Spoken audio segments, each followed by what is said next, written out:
I want to know from you, what are your tips in asking and getting, because you can ask, the trick is getting a raise. Yes. So number one, you got to know your worth. We always say that all the time: know your worth, and understand what your career, your profession, what you are capable of making in that profession. So do your research. Look at companies like Payscale or Glassdoor. See what other in your region and your type of job is earning, and compare your pay to that.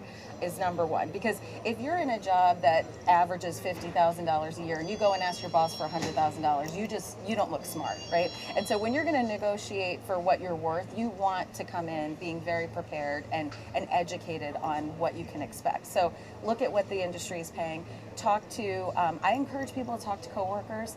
They are allowed to. A company can't fire you for, talking about pay. So, ask around, ask people in the profession.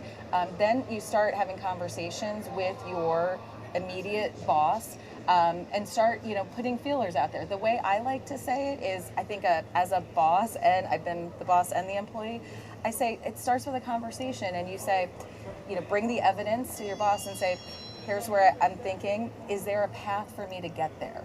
I think that's a better way of approaching it, instead of saying, I need to be making $75,000 now, or I need to be making $100,000 now. Yes, you do, but you don't need to tell your boss that. What you need to say to your boss is, the industry pays this, I'm making this, I'm curious if there's a path for me to make that. And then also in these conversations, I advise clients, be prepared for what your boss is going to say, right? So they may say, you're not delivering at a higher level, or you might need to do X, Y, and Z to improve, or the company just might not be in a good financial position to pay you what you want.